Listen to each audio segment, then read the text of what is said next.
Hello coders, thank you so much for statute with me. இன்னைக்கு நம்ம பார்க்க போகிற டாபிக் வந்து ஏகேஐ வித் டீஹைட்ரேஷன்.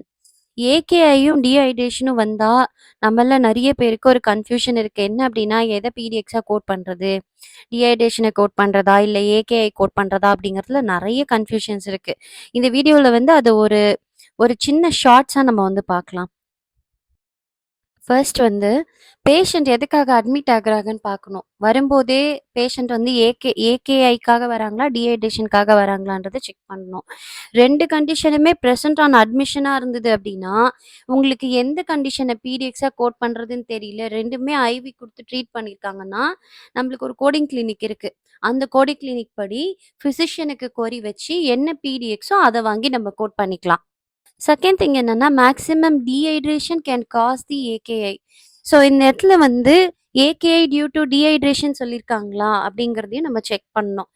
ஏகேஐ டியூ டு டீஹைட்ரேஷன்னு சொல்லி ஆஸ் யூஷுவல் நம்ம முன்னாடி பார்த்த மாதிரி ஈக்குவலாக ட்ரீட் பண்ணியிருந்தாங்க அப்படின்னா, creatine level as per the AKI rule படி கரெக்டாக இருக்குது, எல்லா இண்டிகேட்டர்ஸும் மெட் ஆகுது அப்படின்னா வெயிட்டேஜ் படி ஏகேஐ பிடிஎக்ஸாக போயிடலாம். ஸோ அப்போ எப்போ தான் வந்து இங்கே நமக்கு டீஹைட்ரேஷன் பிடிஎக்ஸாக வரும் அப்படின்ற ஒரு கொஸ்டின் வருதுல்ல, அதுக்கு வந்து சிம்பிளாக ஒரே ஒரு ஆன்சர் தான். எப்போ பேஷண்ட் வந்து specifically admitted for dehydration and dehydration is treated with IV fluid அப்படின்னா, அந்த டைமில் டெடிக்கேட்டடாக டீஹைட்ரேஷனுக்கான ஒர்க்அப் நடந்திருந்தா அப்போ டீஹைட்ரேஷனை பிடிஎக்ஸாக கோட் பண்ணிக்கலாம். தேங்க்யூ ஃபார் வாட்சிங். Will meet you on next video.